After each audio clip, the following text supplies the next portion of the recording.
शख्सियत था। ये किस कदर अमीर और बासर शख्स था, इसका अंदाजा आप 2-3 मिसालों से लगा लीजिए। ये लंदन में था, इसे शुमाली लंदन का एक घर पसंद आ गया। इसने वहीं खड़े खड़े ये घर 1 करोड़ पाउंड्स में खरीद लिया। ये पाकिस्तानी रुपए में 1 अरब 40 करोड़ रुपए बनते हैं। इसने 2009 में मॉन्टे कार्लो में अपनी 37वीं सालगिरह मनाई। ये दुनिया की महंगी तरीन सालगिरह थी, जिसमें रूस के एल्युमिनियम टाइकॉन ओलेग टेरिपास्का, सोने की कानों के मालिक पीटर मुंक और मोनाको के शहजादे अल्बर्ट समेत दुनिया भर की मशहूर शख्सियात ने शिरकत की। ये पेंटिंग खरीदने का शौकीन था। इसके पास अरबों डॉलर के शाहपारे थे और ये तमाम शाहपारे इसके महलात में लगे थे। इसे 2006 में इजरायली अदाकारा ऑर्ली वेंसमैन अच्छी लग गई, तो इसने उसके गिर्द दौलत के अंबार लगा दिए।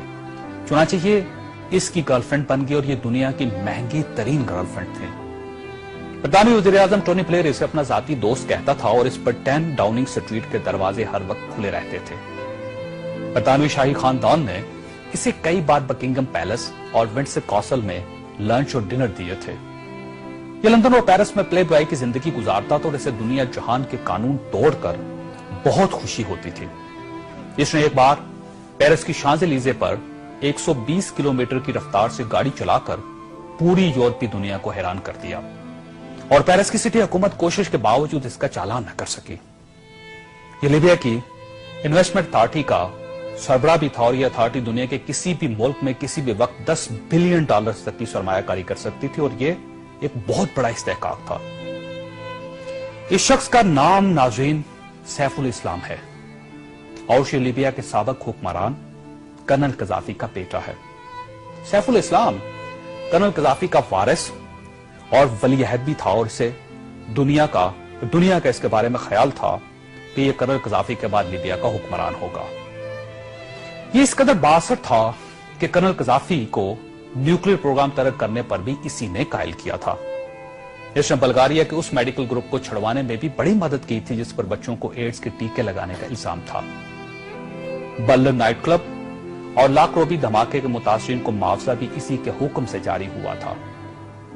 अब मैं आपको इसकी ताजा तरीन तस्वीरें दिखाना चाहता हूं कि सैफुल इस्लाम 3 माह पहले लीबिया के छोटे से कस्बे अबारी में छुप गया। ये 2 दिन पहले 19 नवंबर को कस्बे के एक ऐसे कमरे से बरामद हुआ जिसमें बाथरूम तक नहीं था और ये बदबूदार पुराने कंबल में लिपटा था। इसकी उंगलियों पर प्लस्तर चढ़ा हुआ था और यह प्लस्तर भी इसने खुद चढ़ाया था क्योंकि इसे डॉक्टर तक की सहूलत हासिल नहीं थी। ये सैफुल इस्लाम इस वक्त लीबिया की मौजूदा हुकूमत के कब्जे में है और पूरी दुनिया में कोई शख्स इस शख्स को पनाह देने के लिए तैयार नहीं, जो 3 माह पहले तक मलका बरतानिया का शाही मेहमान बनता था और टोनी ब्लेयर इसे माई फ्रेंड कहता था और पेरिस की कंपनियां इसके लिए खसूसी खुशबू इजाद करती थी।